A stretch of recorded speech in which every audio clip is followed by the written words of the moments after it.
Star Wars Episodio 2, El ataque de los clones, review. Dirigida por George Lucas, esta es la secuela de La amenaza fantasma.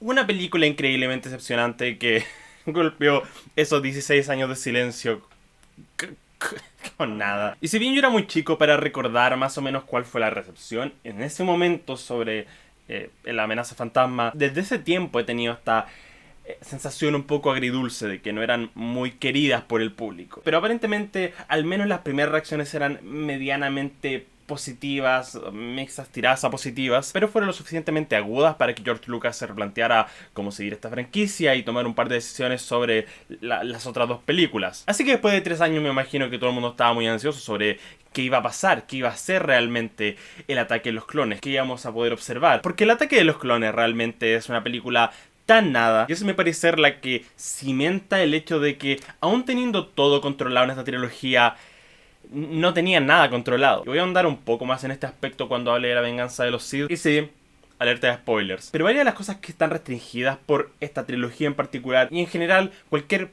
precuela de algo, es que cuando tienes un final que tiene que ocurrir sí o sí, tienes muy poco lugar para que tus personajes avancen. Encuentro muy fascinante el video de Lindsay Ellis sobre Game of Thrones, donde habla sobre este aspecto, sobre cómo los creadores sabían que tenían que terminar la serie y finalmente tuvieron que forzar mucho de estos personajes a prácticamente no cambiar para que llegaran de esa forma. Pero quizá un caso que encuentro más interesante respecto a esta película es un video de Lessons from the Screenplay sobre Intensamente, en donde habla sobre cómo el director y guionista originalmente quería hacer esta película sobre la relación de el miedo con la alegría, y mientras va escribiendo se da cuenta de que lo que realmente necesita hacer es una historia sobre la tristeza y la alegría. ¿Por qué hablo sobre esto en este filme? Porque esta película tiene muy pocas cosas temáticamente pasando. Ya había hablado previamente sobre que La amenaza fantasma prácticamente nadie evoluciona, los personajes son la misma persona al inicio que al final, pero en este caso encuentro que es mucho peor. Creo que la película se niega a que sus personajes avancen porque necesita que sean de cierta forma en la próxima película. Y es que pensemos en arcos sobre este filme. Creo que lo que esta película quería demasiado lograr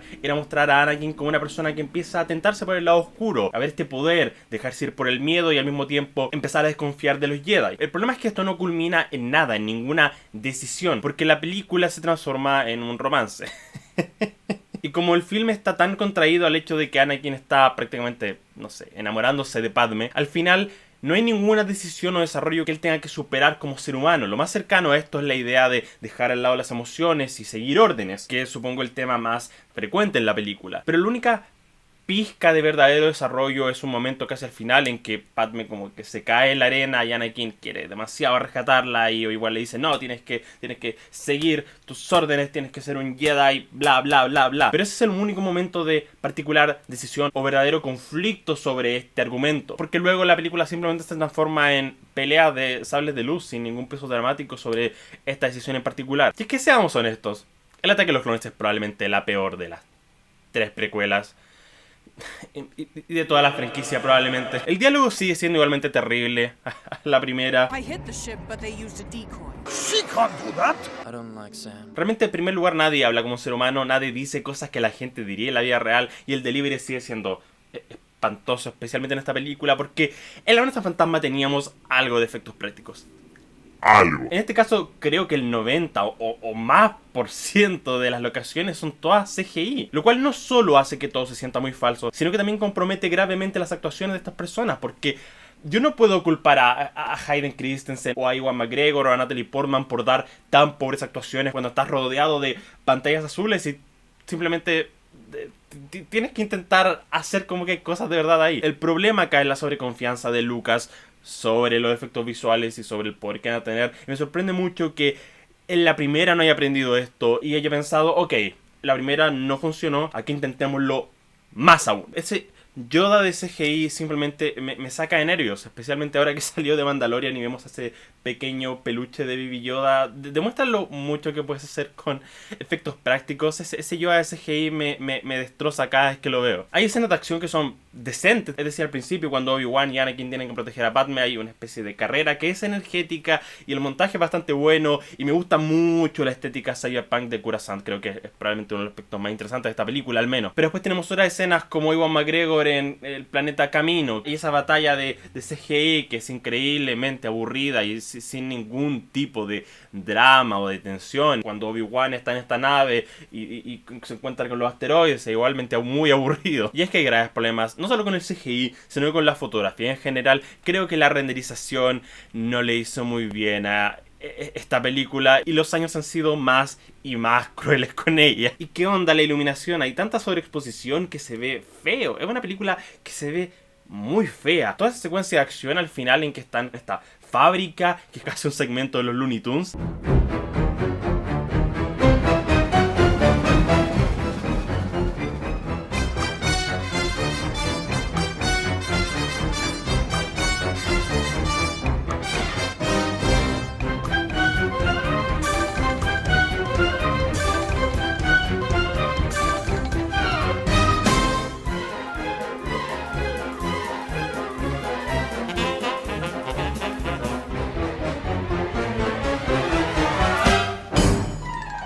Es muy aburrido, honestamente, porque solamente acción por acción, no hay tensión, tú sabes que no les va a pasar nada. Y luego tienes esta especie de batalla en Coliseo Romano. La mayoría de las secuencias de acción de esta película son increíblemente poco tensas y muy aburridas. Ahora sobre los Jedi, creo que algo que Lucas quería demasiado hacer era expresar esta especie de conflicto sobre cómo los absolutismos, cómo el sentimiento burócrata de los Jedi y su especie de modo jerárquico de ver las cosas lo hacía ser muy obstinados. Pero siento que se va en el lado de los Jedi solo hablan en esta película. Solo se dedican a conversar, a sentarse, a hablar, caminar, lo que genera muy mal cine. Porque tú no vas a ver una space opera para que estos personajes solo hablen. Y es que no entiendo cómo escribiendo este guión pensó que una historia literalmente para niños puede ser tan sobremente cargada de diálogo, exposición, información y política. Y el problema no es solo que el diálogo se diga en voz alta y que haya tanta exposición, sino el hecho de que la película simplemente se salta las mejores partes que pudo haber entregado. Había leído una propuesta que pudo haber hecho mucho mejor esta experiencia, que es haber visto al Conde Dooku en la primera película. Porque haberlo visto nos habría dado un tipo de conexión sobre, sé quién es este tipo. Pero esta película solo se habla e implica sobre cómo Dooku era un Jedi. Dooku nunca haría algo así. Al mismo tiempo creo que el mayor sacrilegio que este filme puede entregar es que construye cero química entre Obi-Wan Kenobi y Anakin. Porque el filme parte hablándonos abiertamente sobre cómo son los mejores amigos, son como hermanos, eres mi maestro, Obi, te amo. Por lo que el guión casi que se escribe de tal forma que uno debería simplemente aceptar que ellos son los mejores amigos porque se dice en voz alta. No necesitas construir amistad o química, lo dijeron en voz alta, créetelo. El problema es que todo el resto de la película será ellos dos peleando. Entonces que Anakin se dedique gran parte de su presencia en esta película en hablar sobre cómo Obi-Wan no me deja hacer esto, cómo Obi-Wan no me deja hacer lo otro, que hace sentir como que realmente no son tan cercanos como pareciera que lo son. Y el hecho de que pasen casi toda la película separados no le hace ningún favor. Esto no debería ser un problema, es decir, el Imperio Contraataca hizo esto. En esa película Luke pasa separado casi todo el filme de Han y Leia. Pero nosotros ya habíamos visto en la primera Star Wars su química, su relación. Por lo que no necesitamos seguirla construyendo en la segunda. Podíamos darnos esa libertad de separarlos. En este caso el problema es que estos personajes no llevan ningún tiempo juntos. Al menos no técnicamente. Porque se conocieron un par de veces en la primera. Pero no es algo que yo llamaría una amistad. Entonces ver a Anakin y Obi-Wan separados toda la película no ayuda para nada en cimentar la química o la amistad que debería existir entre ellos dos. Luego está esa maldita historia de amor. Y hablemos sobre cómo esta película realmente se pudre por la falta de química entre todos los personajes. Es decir, Obi-Wan no tiene química con Anakin. Anakin no tiene química con Padme. Es como que ningún ser humano se relacione con otro ser humano como una persona de verdad. Por un lado está el grave problema de que la historia de amor es muy creepy. Es decir, las primeras conversaciones que tienen son sobre cómo hoy no he dejado de pensar en ti un día de mi vida. Lo cual, amiga, date cuenta. Please don't look at me like that. Why not? It makes me feel uncomfortable. Sorry, milady. Y al mismo tiempo el diálogo no genera reacción entre los dos personajes. No hace que nosotros podamos entender que acá hay dos personas que están intentando amarse de alguna forma. Porque es muy extraño. El guión quiere cimentar esta idea de que Anakin es crítico de la democracia porque no genera respuestas y casi que aboga por una dictadura, un sistema totalitario, lo cual me parece fascinante contemplando lo que pasa en la 3. Creo que es una muy buena semilla. El problema es que en el contexto de este filme no entiendo cómo ellos dos se pueden enamorar considerando que ella es una senadora y política y él prácticamente quiere una dictadura intergaláctica. Pero fuera de esos tecnicismos, no puedo encontrar ni una justificación a por qué ellos dos se quieren. Realmente nada. Quizás porque se querían cuando eran niños, lo que es más creepy aún. Pero en el contexto de este filme siento que no es solo la poca química, sino que el hecho de que el guión no construye nada sobre por qué estas personas deberían enamorarse, más que pues háganlo, tienen que hacerlo, no les queda otra. Y es que las actuaciones. Igual lo intenta. Ewan McGregor de verdad que lo intenta y él va a seguir siendo la mejor parte de toda esta trilogía. Pero de verdad, siento que no puede hacer algo con estos diálogos, hacerlo sonar natural. No, es imposible. Cuando Anakin va y salva a Padme de estos bichos que van a matarla, como que despierta de la forma más antinatural posible. Ay. Y no quiero entrar en los nitpicks y en los detalles y en los agujeros de guión, porque siento que no me importa. Pero hay varias cosas que no puedo evitar rascarme la cabeza. Como por ejemplo, cuando encuentran esta casa de recompensas y viene Jango Fett, creo, y la mata. Y pienso, ¿por qué no mataste a los Jedi mejor?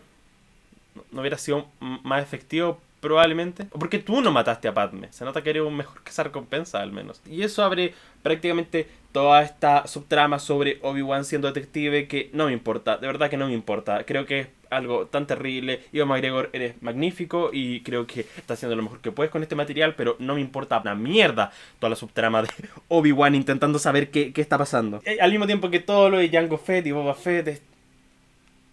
entiendo su necesidad porque es la guerra de los clones y necesitas ingresar esto en el universo, pero ellos no son buenos actores, especialmente ese niño, lo siento. Boba, is your father here? Yep, May we see him? sure. No hay buenos actores niños en esta trilogía, lamentablemente. Lo que sí me gusta mucho en esta película es el juego mental de Palpatine sobre Anakin. Creo que el filme es bastante malo. Es la única película de Star Wars que yo diría abiertamente, sí, es mala. Pero me gusta el hecho de que al menos introduzcan algo, el plan malévolo de Palpatine, para explorarlo en la siguiente película. Como que George Lucas hubiera aprendido un poco de que si quieres hacer algo en una película, al menos introdúcelo un poco en la anterior. Ian McDiarmid es otro de los probablemente mejores actores en esta trilogía, porque incluso momentos más goofy tienen al menos un propósito, en que es un villano muy goofy. Y es que, como les digo, este filme tenía un propósito y era mostrar a Anakin tentándose por el lado oscuro. Problema es que Anakin no puede actuar una mierda en este filme. Hay algo de carne dramática en la idea de Anakin descubriendo a su madre y viéndola morir en sus brazos, pero por un lado el problema es que si en esta película para todo espectador corta muy rápidamente toda la posible violencia que el personaje puede haber tenido y ese lado mucho más oscuro de él, y luego cortas a Hayden Christensen hablando sobre cómo I killed them. I killed them all. They're dead. Every single one of them.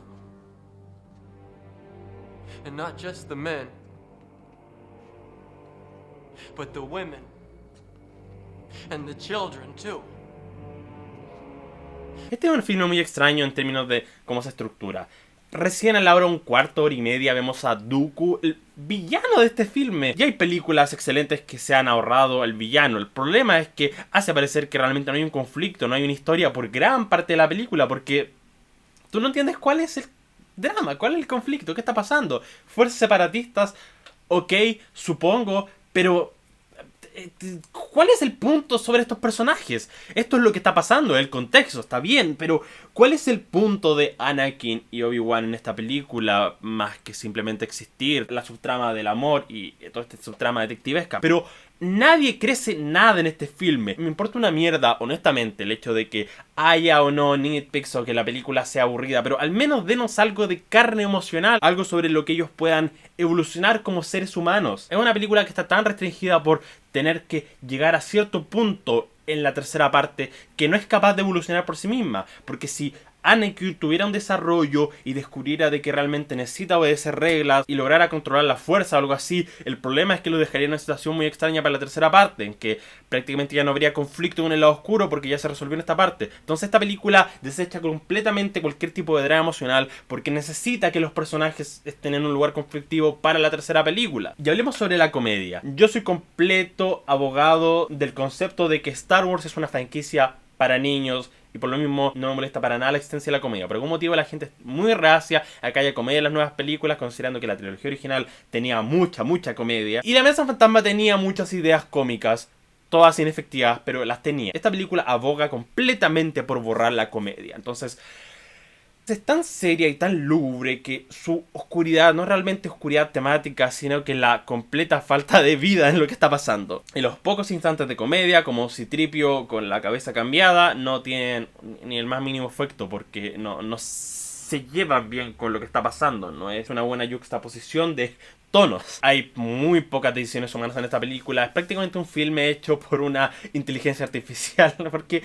me cuesta creer que haya un ser humano que tuvo que como componer estas imágenes y darles algún tipo de vida porque se siente tan robótico. Y finalmente, la batalla final es terrible. Las coreografías son espantosas. En primer lugar, odio mucho lo tan pesado que es el CGI en todo el tercer acto, en que prácticamente es seres humanos caminando, interactuando con objetos de CGI. Pero el peor problema es que, al menos en la primera, si bien no había carne dramática en la batalla final entre Darth Maul, Qui-Gon Jinn y Obi-Wan Kenobi, al menos las coreografías eran excelentes. En este caso las coreografías son todas espantosas porque por un lado tienes a Christopher Lee, el cual obviamente no puede hacer estas coreografías, así que tienes como su cabeza insertada en el que sí las puede hacer. Eso más CGI obviamente para generar estos movimientos muy exagerados. Y por otro lado tienes un Yoda de CGI haciendo piruetas, lo cual a mi parecer traiciona completamente el concepto de Yoda. Y no me gusta tirar este argumento porque suena como, ese no es el Yoda que yo conocí. Pero no sé, hay algo muy extraño en ver a Yoda haciendo piruetas y sacando su sable de luz para pelear. Pero además de eso, el conflicto temático de la película es tan inexistente y tan poco relacionado con el Conde Dooku que realmente la resolución de esto tiene serio impacto. Es algo puramente utilitarista sobre que los buenos venzan a los malos. No hay algo que tengan que superar, no hay algo que tengan que hacer sobre sus personalidades. Por ejemplo, en el Star Wars original, el punto del golpe final tiene que ver con Luke dejándose ir y confiando en sus instintos. Él solo puede destruir la Estrella de la Muerte cuando entiende e internaliza esto. Nada temáticamente sobre Anakin o sobre Obi-Wan tiene que superarse para que venzan al Conde Dooku. De hecho, son derrotados muy fácilmente. Y finalmente, la película insta esta especie de drama sobre cómo hay un Sith y Lord Sidious está allá afuera. Y Dios mío, ¿quién podrá ser Lord Sidious? ¿Quién podrá ser? No tengo la más mínima idea. Anakin y Padme se casan y la película termina. Esta es una película mala. Es la peor Star Wars de todas. Creo que es la única que yo directamente diría que es una mala película. Porque si bien La amenaza fantasma era muy...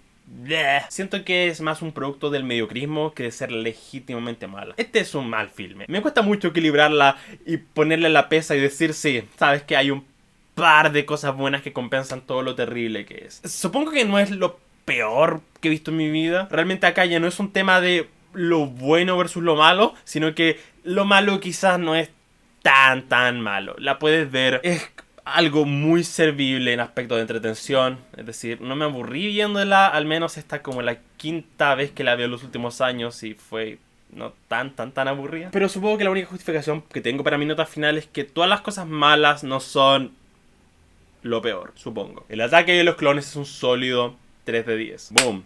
¡Yay! Ok, entonces originalmente iba a tirar esto en un espacio mucho más grande porque la reseña de La amenaza fantasma llegó como en agosto y el Ascenso Skywalker es el otro jueves. Entonces mi decisión ahora es que voy a hablar de todos los episodios de Star Wars, uno al día hasta el episodio 9. ¿Les parece bien? Díganme qué opinan de La amenaza fantasma. ¿Creen que es una mala película? ¿Creen que es una buena película? ¿Por qué? Háganmelo saber en los comentarios.